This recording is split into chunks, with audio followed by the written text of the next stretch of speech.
This is a lesson on watercolor techniques.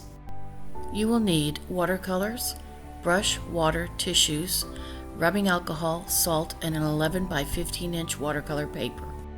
If you're using this as a project, prepare your paper ahead of time. Draw 12 squares on your paper. At the bottom of each square, title it.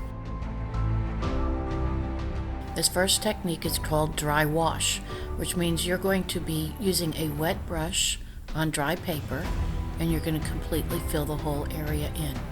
It helps if you tilt your paper slightly so the colors blend together. This is to give it a smooth, even look.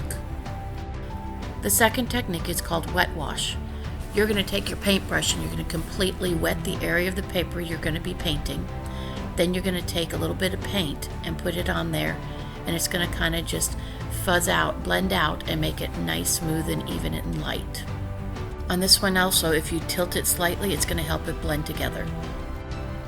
The third one is called gradient wash. You're going to use this when you have two colors. You want them to hold their own, but gently blend together.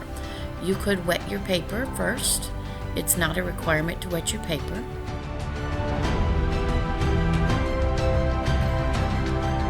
You're going to paint your first color at the top. Then you're going to paint your second color at the bottom and get the two to meet so that it slowly changes from one color to the other color in between. This next one is called layering.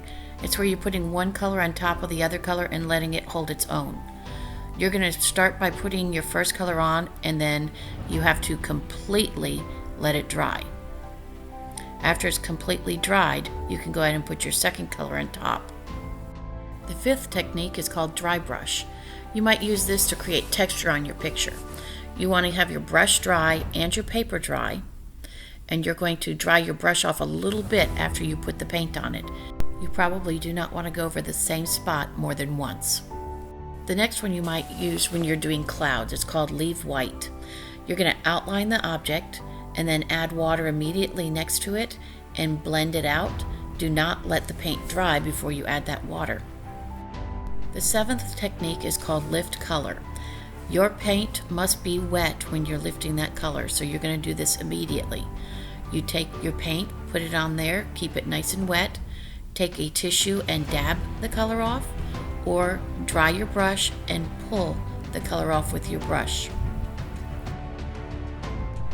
Technique 8 is called blossom. You're going to paint your first color on. Then you're going to very slightly let it dry, not too much. Add your second color, get them to touch, one on the other, and then leave it go and watch them blossom. And now for feathering. You're going to have one color go from dark to light. Start by wetting your paper. Then put your color at the top. Clean your brush off, and then start with more water from the bottom and bring it up to the color you started with. Technique 10 is stippling, which is basically putting dots. Watch the size of your brush. That will help you control the size of your dots. The closer your dots are together, the darker your color looks. Technique 11 is using salt. You're going to paint your paper with your paint. Make it nice and wet. It has to be wet when you put the salt on it. Do not let it dry. After you've put the paint on it, take a little bit of salt and sprinkle it around and let it dry. As it dries, you're going to see that it gets kind of crystally looking because the salt absorbs the water and paint. And the last technique we're going to be doing is using rubbing alcohol. Get your paper again very wet with paint. While it's still wet, drip the alcohol on and let it dry. Once you're done with any of these techniques, let it dry completely. And this is what it looks like when it's dry. I wanted to try using tempera cakes like watercolors to see what would happen if it would do the same thing. These are what I ended up with.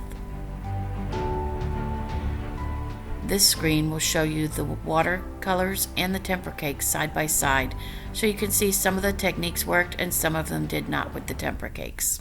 I hope you use these techniques either for this project or applying it to another. Be creative.